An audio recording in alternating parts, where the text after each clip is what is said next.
Thank you very much, Will. I'm going to invite up Zach, Josh, and Ross to come and join me. It's a bit lonely up here otherwise.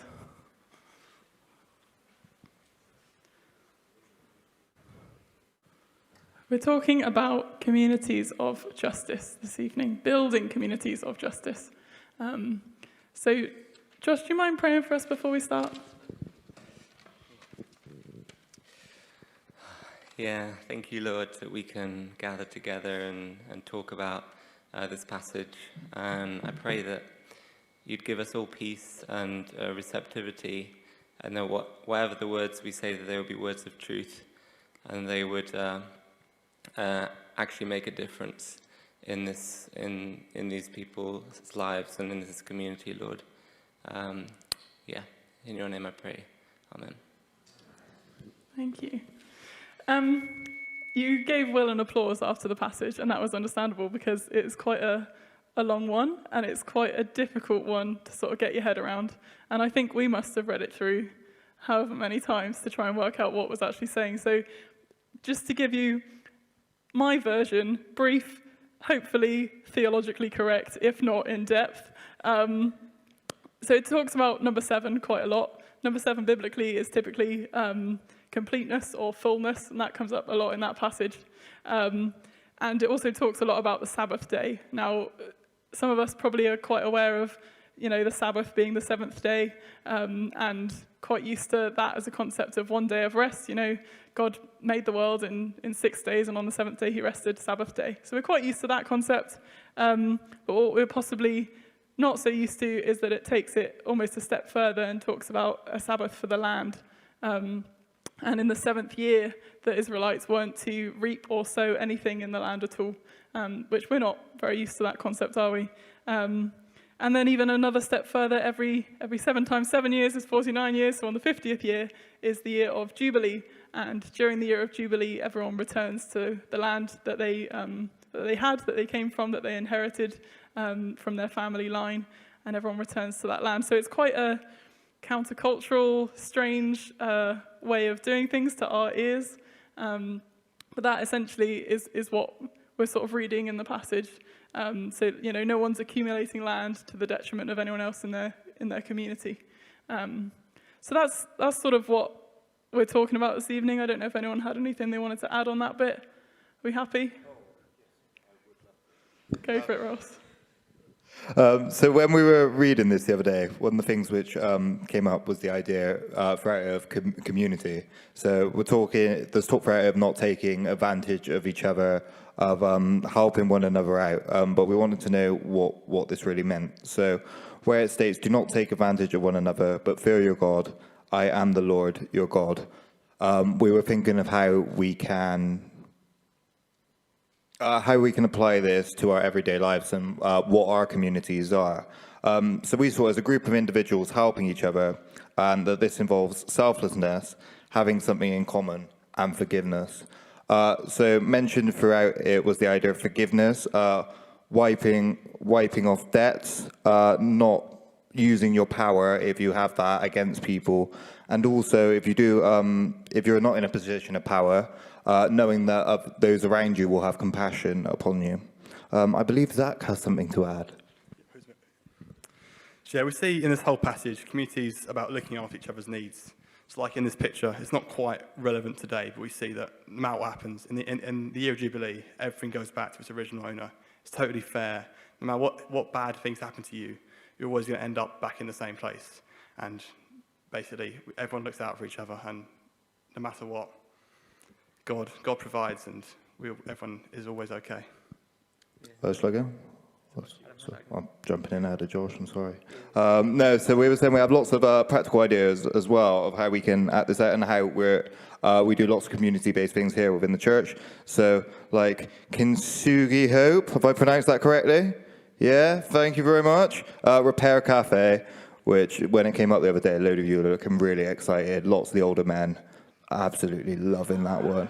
And so we've got Repair Cafe. Oh, and I thought as well, whereas the over 65s, well, was it the over 65s lunch we had advertised earlier? So yeah, that's another, where's Tom? Where's Tom to? Is he gone? Tom needs to sign up to that. Tom, get on it. Over 65 lunch, sign up. It's going fast. No, but seriously, so lots of good examples of community ideas where you can look after each other. We see this as a kind of justice. I'll get another plug in there. So we got as well was the youth club over the summer. So doing something for the community there, and we still need volunteers for that. So yeah, if you can as well come along to that. We also need to remember, like I said, that it's okay to use the community. So yeah, if you're somebody who is over 65, Tom, come. I'm sorry, Tom. Yeah, come along to that. Other things like Kintsugi Ho, what we said, if you're struggling with your mental health, make sure it's perfectly okay as a community that we make use of one another, because that together makes everyone stronger. Yeah, so you're not being a burden if you're being helped. It's good. Josh, what do you have to say? That's true. Community, yeah. I'm trying to use a segue from that, but yeah, I guess the community, this community, I guess, in the passage is, I guess, like God's ideal kind of situation almost. Obviously, it's not perfect, but like all the communities that Ross mentioned, like they're kind of the heart of, I guess, what we are. Like in the past, I guess when I went to Freshers Fair one year, I kind of walked around all the stands and I thought, like, why are there so many communities? Isn't it kind of like a waste of time to have all these like really weird random communities, like, I don't know, like a knitting club or something, I don't know. But like, and I thought, oh, there's so many better things I could think about doing with my time, but actually it's not about like what you're doing really. It's the community that is the important part, and yeah, like it said in the passage, this is kind of God's ideal situation, but I think an important thing to realize is that this was kind of under the law, so God kind of ordered everyone to do this, and so people didn't really have a choice in a way, and that is a big difference from you doing it out of your heart. And I guess when we do it from our heart, it's kind of real, and while you know, God set this up to kind of I guess God set it up to kind of give an example of what is actually, what we actually want to aspire to naturally. So if we, wait, I wrote notes about this. My dad told me a really funny story today about a guy who would never wear deodorant, and he would always, he would never shower or anything, and so his parents told him, you have to wear deodorant, you have to shower, otherwise you'll stink, you know. And then the guy was like, okay, I'll wear deodorant. And so for years and years, his parents told him to wear deodorant and to have showers, and so he was like, okay. And then one day, his parents realized that they weren't asking him to wear deodorant anymore, and he was still doing it. So he was still wearing deodorant every day and having a shower every day. And then his dad was like, oh, what's changed? And then he was like, oh yeah, I got a girlfriend. And so I guess that's kind of an example of doing it from your own desire. So he kind of had the desire to wear deodorant because, not because his dad was telling him to, but because he had the desire to. And I guess if we want to have the desire to actually build a community and love other people from our own heart, and to create this community not from like God telling us you have to do this, then I guess we can't do it without God as well. Because if we try to do it, then we're just going to fail, and the only way to kind of do it is to kind of realize that it's impossible on our own, and if we want to kind of achieve anything of worth, then we have to kind of realize, oh, yeah, I can't do this. I need your help to actually love people and have the actual desire to do it, I guess. Yeah, I don't know. That's what I was saying. Yeah, great. Yeah. Great story from your dad as well. Oh, yeah. It wasn't you, was it? Were you the guy? No. Oh, no, it wasn't me. Just like joking. No. You never know. I wear deodorant. Very personal story for you. So, yeah, looking at community, there's a passage in Acts as well. It's Acts 2, and it's talking about how the really early disciples lived in community with each other, and how they shared everything, and they sold their possessions and gave the money to those who needed it more than them. And I think that's a wonderful picture of community, isn't it?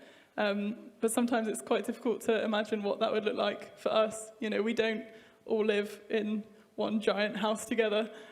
We can't go around selling everything that we've got. Well, we probably could go around selling everything we've got and giving to the poor, but it's just working out what does that actually look like in our 21st century lives.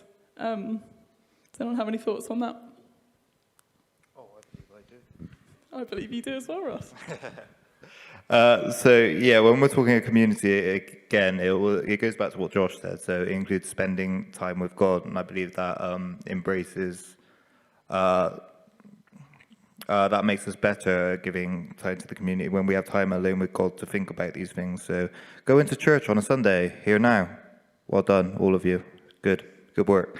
And not missing out on other aspects of the community. So not just church. So all the clubs we've mentioned, it can be other little things as well where we can discuss these things and grow in our faith and grow as a community. So go into the pub. That's a really important one. Try to sports clubs, anything like that. Friday night football. Get down to there too. A bit of discussion. See Si score some bangers. Zach scored a goal once as well, which he never mentions. And there's other kind of more drastic, I suppose the word is, things we can do. I remember somebody mentioned a few weeks ago about going on. Julie mentioned. Okay, there you go, Julie, about going on retreat. So that again can give us time alone with God and can be inspiration of ideas of how to help the community and how we can make it grow. So yeah, I think the main picture of the whole community thing is about spending time with not just Christians, but loads other people. It's about sharing your problems, sharing your good things, and just be able to enjoy each other's company and, yeah, just kind of share things together. Yeah, I think that's really good. And you mentioned about retreat then, Ross. I think the passage talks a lot about Sabbath, as we mentioned, and it is really, really important to have those Sabbath times and that time of retreat to be able to live in community, because if I'm absolutely grumpy because I've been working too many hours this week and I haven't had time to eat properly and I haven't had time to sleep properly, the last thing I want to do is build a community of justice, isn't it? That's the last thing on your to-do list. So I think it is really important to remember that, the passage talks about leaving the land for a year, which is almost like crop rotation, really, and letting it have those nutrients grow back in the soil and letting it, actually be prosperous for the next 6 years. Because if you don't have that, you're not going to have any nutrients left in the soil. You've got nothing left to grow out of. So for us, as well as people, it's really important that we do the same and we make sure that we're giving ourselves time to let those nutrients come back into our bodies, to actually spend time with God and be refilled before we go out and try and build those communities of justice around. So we've talked about justice.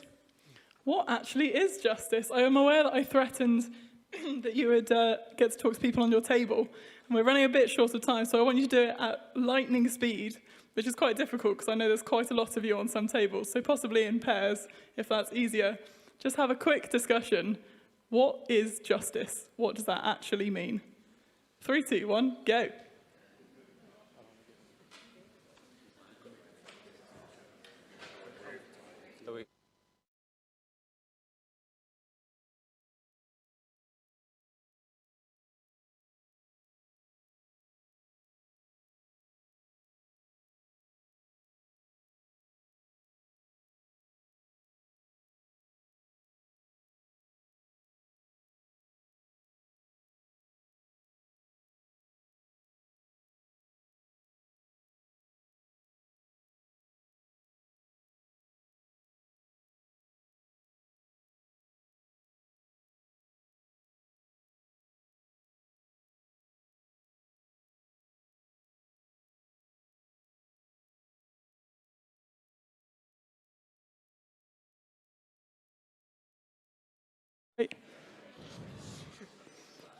Right, we're back.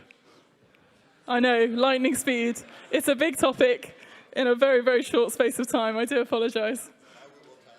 And now tell us what you said. No, it's fine. So justice. When we were looking into this before, I heard a really good quote that I really liked about justice, and it said that justice in community is making other people's problems your problem. And I really, really liked that quote. So that's my definition. Zach, what do you think? Say justice, we think of like a judge slamming the hammer down and sending someone to prison for life. That's not my personal experience, but in general. So yeah, I think it's less about sort of punishment and making people pay. It's more about sort of fairness and making sure everyone gets what they deserve and what's rightly owed to them. Yeah, because I guess God's idea of justice is kind of completely different from our idea. Like we think, everyone needs to have fair treatment. Everyone needs to have the ability, like human rights, the ability to be heard and everything. But that, while human rights are amazing, God's idea of justice is kind of different even than that, because I guess everything that we have, we don't really own anyway. I guess God created everything. God created us. If without God, we wouldn't even be able to breathe. We would just be, we wouldn't exist.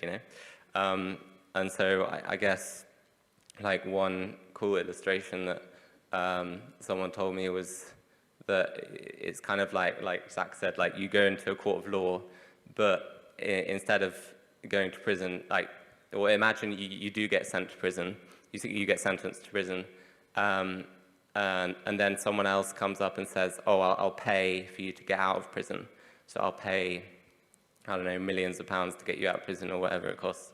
That's kind of what Jesus did for us. And so his idea of justice is actually not our idea of justice. It doesn't seem fair from God's point of view for what we're getting. And so if we can then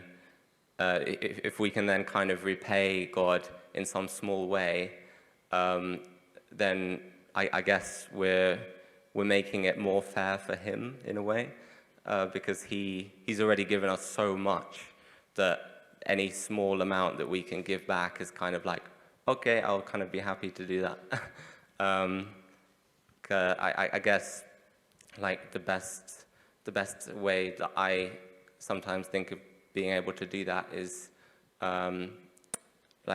through empathy, and because I guess everything that Jesus did was out of empathy in a way, because he actually felt the pain that we felt, and because of that, it drove him to sacrifice himself. And I guess empathy is quite a bit deeper than sympathy, because sympathy is just saying, it's all right, it's okay, it's fine, but you don't actually feel what they're feeling. Whereas if you actually imagine what they would be feeling, then and you kind of share their pain, so it's almost like you're taking away their pain by imagining how they might be feeling, and so responding in that way relieves an enormous amount of pain from someone else, which is, I think, one way in which we can kind of repay everything that Jesus has given us. Yeah, I don't know. Hello. I think that the final thing I wanted to say was kind of it's throughout the passage. It hints at compassion, caring for each other, and forgiveness, and it hints that we're able to do this because God will provide for us. Anyway, which is easier said than done at times, but I think it's an important thing to remind everyone here tonight that when we're going through tough stuff ourselves, or we feel that somebody else has wronged us, it's not our responsibility to go out and try and solve this. It's our responsibility. God wants us to be forgiving and compassionate, and God will take care of us himself, so we can have trust in him. Yeah, absolutely. Thank you, guys. We're going to ask the band to make their way back up. And whilst they do, I think we've kind of touched on three main points, I think, throughout on building communities of justice. So the first one would be that you have to trust that God is going to provide. The Israelites trusted that he was going to provide food for their whole community for, year 7, probably year 8 whilst they were sowing their next lot, and probably a little bit into year 9 as well. So trusting that God is going to provide. Putting each other's needs above our material possessions and our material desires, prioritising that above the stuff that we've got. And finally, the importance of rest and of the Sabbath, and keeping that as a day a day where you can spend time with God and get refilled through that. So we think that's sort of our building blocks for communities of justice. I'd just like to thank you as well, Annabelle, for finally giving Church News the respect it deserves. Thank you. You're very welcome, Ross. Wonderful.